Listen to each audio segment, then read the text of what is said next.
Hello friends, welcome back to the James Lawrence Allcott channel. Yes, it's that time. It's time to get negative. It's time to get negative. Let's get into negative with every one player that needs to leave every club. Leave every club. One player that needs to leave every club. Yeah, that's what I'm going to be doing in this video. If you are not subscribed to the channel, I don't sing every single video, so don't let that hold you back. I'll give you a couple of seconds to do it. Just there. I'll smash it. You can smash it if you want. Up to you. Like the video as well. And if we can get, I'm going big, 5,000 likes. That's right, 5,000 likes on this. I'll bring some negative to the world and do a video having a look at players that are going to dominate from every club. Yeah? Yin, yang.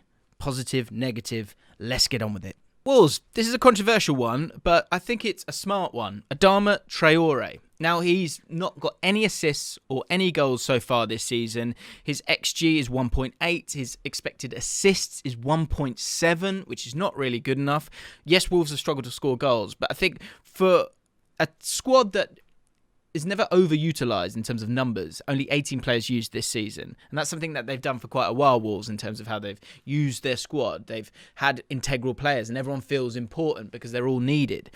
Adama Traore is needed at the moment, but he's also such a sellable asset. And I think you could make some really good money and then restructure this Wolves squad and attacking output, really. If you think of the likes of Podence, the likes of Pedro Neto, you could build a team around Hwang, Pedro Neto, Podence. You've got Jimenez, of course, as well as that backboard as well. So I feel like there's a way out, if you know what I mean, when it comes to Traore, and a way of cashing out when he's still a really exciting player in the Premier League. Brentford. Saman Ghoddos. Now, Brentford have done brilliantly this season, and so it's one of those where, you know, with rose-tinted glasses, you look at it going, well done, everyone. Hooray! Carry on. But no, I've got to pick someone, haven't I? So I'm going to go with Saman Ghoddos because 4 goals in 51 league appearances. Look, a lot of those are substitute appearances, but both in the Championship, it didn't really set the world alight. I think you're waiting for it to kind of click in a bit of a Ben Rama way. He's got a great personality to him. He obviously has that sort of drive and desire to be that, you know, Premier League star, but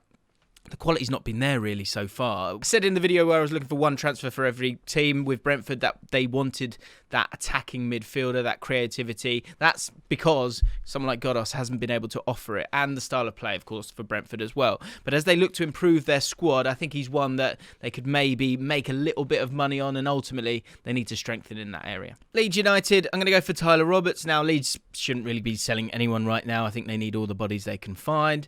But if we've got to pick someone, it's got to be Tyler Roberts, just because I think he's not there yet. You know, he's 22. I think, could he be that, I don't know, that Nathan Redmond level attacking midfielder? Possibly. But it's not there yet. You know, his conversion rate is absolutely woeful, 3%. Now, a lot of that will be down to speculative shots outside the box. He's had 31 shots so far this season, and he has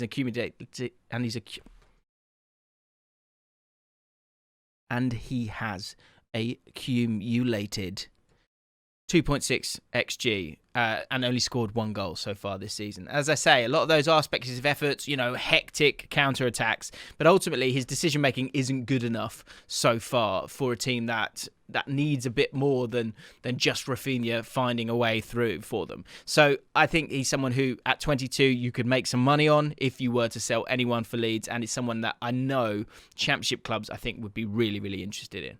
Next up, Man United. Hi, Graham. You all right? Yeah. No, doing it now. Just doing the video right now. Yes. Yeah, I'm literally just about to do Manchester United, actually. Who? Oh, yeah. Oh, yeah. Are you not a fan? No. Okay. No, that's a good shout. Yeah. No, they might pay a bit. Okay. All right. Thanks, Graham. Manchester United, I'm going to go for Paul Pogba because I think his contract is basically up, isn't it? Man United are heading towards a high-pressing team. That's not Paul Pogba. He's a glorious footballer, and I think he'll do wonderful things at Real Madrid. And I guess the point here is that can you get just a little sprinkling of money maybe to sweeten the deal and get someone like Paul Pogba in your side for the Champions League run? Will Man United want to lose someone like that who has been great in terms of his assists this season, still right at the top due to that purple patch right at the start of the season for them? But ultimately, he hasn't played for a long time, and Real Madrid want him. It's going to happen, so why not let it happen a little bit sooner and make some money? Cheers, Graham. Well, no, I was going to say someone. Yeah, no one I've gone Pogba. Leicester City, it's going to be Ayoze Perez, and I can't be asked to look, but I presume I did Ayoze Perez last year, if I'm honest, and he's still there. Still there. And he's a good player, actually. You know, the Spaniard is Premier League quality. Maybe not for a team of Leicester City's quality overall, and that's why I struggle. Also, I don't think he suits the counter-attacking style of Leicester City whatsoever. It's never worked truly since he's been there, apart from the odd moment, and I think he got a hat-trick against Sheffield United once, but that was down to a different system change where he was the second striker for Leicester City in that game, and I think that's what he needs to do. He's got a year left, contract runs till 2023. But I think he's only started 3 matches so far this season. And yes, it's a difficult time for Leicester City. They shouldn't really be selling too many players because they don't want to make it any thinner with the likes of Amati, Ndidi, Iheanacho all going on AFCON. But 13.5 million transfer market says, I think that's a fair amount, actually. I think you could go and get him that for another Premier League side. And I think he could do, not wonders, but I think he could be really, really useful like he was at Newcastle United a few years ago. Arsenal, Aubameyang. Obvious, if we're honest. He has to go. I mean, he's not been doing it on the pitch. Although, that said, his non-penalty XG is 4.1. The goals he scored this year are 4. So, you know, with the chances that he's getting, he's scoring those. Penalties, he's missed 2 out of 2 this season. And ultimately, this Arsenal side is doing pretty well this year. So for him to have a non-penalty XG of 4 is just not really good enough, especially when he's earning the money that he does. And it's one of those where normally I don't like to chuck that in there because I don't think that affects how hard you're trying. But overall, he's not trying hard enough because the output's not there. And he's just one that, like, I think he's a face of the previous era. And it's one where you need to move forward. And Arsenal have been very clear in their approach to it. They've allowed this militaristic approach from Arteta, and he's going to be one of those casualties of war. The sooner you get him out, the better, especially whilst you're on a good run. Because there will be a moment during the season where they go, should we have got rid of him? But overall, it's the best thing to do. Aston Villa, Morgan Sansom. If you're not going to play him, then you might as well just get rid of him because there's value in there. If you look at his contract, 2025, they bought him last year for 13 million in January. And when you look at that midfield for Gerrard, at the moment he likes Nakamba, McGinn, Ramsey, ideally. And Sansom, has played once or twice over the Christmas period, but he's only started 1 match so far this season, which isn't really enough for someone that they kind of spent that amount of money for. And ultimately, I always like to say, you've got to accumulate to speculate. And you can accumulate some money here. Brighton. Jurgen Klopp. Brighton need to shift him. He does absolutely nothing for them at all. And it's a tough one for him. Of course, sure, he came with the right intentions, absolutely. But he was signed in January 2018 for 15 million quid. Since then, over 4 years, 35 Premier League appearances in 4 years.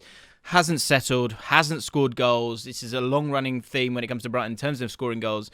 And in terms of that depth chart on the strikers list, Aaron Connolly's already gone. It might be another one where you let Locadia go. His contract is up in June. He's been out on loan at Hoffenheim. I think he only started 5 games there. He was also at FC Cincinnati, 2 goals in 17 games for them. He's just not up to it ultimately, so you might as well let him go and get his wages off the wage bill. But I think that might be a struggle, really. It's one of those where it's just like, just go. Burnley, Eric Peters, he's just not much use anymore. I know that's really harsh. And he's had a really good, solid Premier League career, but with Stoke, of course, and Burnley. But, you know, he's only been used on 4 occasions so far this season. He's only started 1 game. I just don't think he offers that much for Burnley anymore with the quality that they have elsewhere. It's a tricky one when it comes to Burnley because really they shouldn't be selling anyone because they just need bodies. But he's a player that I think for himself could go back to a Stoke, or who need a centre-back quite possibly with Suter out for so long, or another Championship club, and I think he could really enjoy it, and I guess Burnley would take someone off the wage bill if that's any consolation, but ultimately, really Burnley should keep hold of everyone right now, but you want people that are good enough, and is Eric Peters really good enough anymore? Maybe not. Chelsea, Ross Barkley.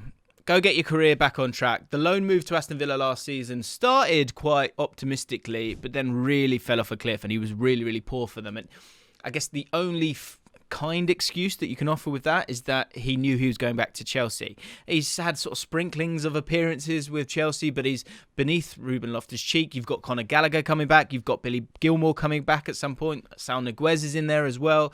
I think he really needs to move on to sort of stop what's a spiralling career at this stage. Of course, he'll get that move. Someone will give him that opportunity, and maybe going back to Everton could be the one for him. But he really needs to pay attention now and sort this out. It's one where, is he good enough for a Chelsea team? And when he does have those moments of excitement and ability, because there's no doubt he has that, it's because it's within a dominant Chelsea side. Can he go and do it for another Premier League team? Does he want to have that career where he gets himself back into that England squad? He needs to go. He needs to go permanently to find out. Crystal Palace, Gyro, Riedeveld. Vieira doesn't really fancy him, it seems. Last season, if you think under Hodgson, he played 33 times for Crystal Palace. This season, he's only played 3 times in the league so far, and it's down to the way that Crystal Palace play. They're being a lot more attacking and pressing so much more than they have in previous years. And having those 2 8s means that you only play a single pivot. And when it comes to that single pivot, it feels like Vieira doesn't rate his defensive or technical ability.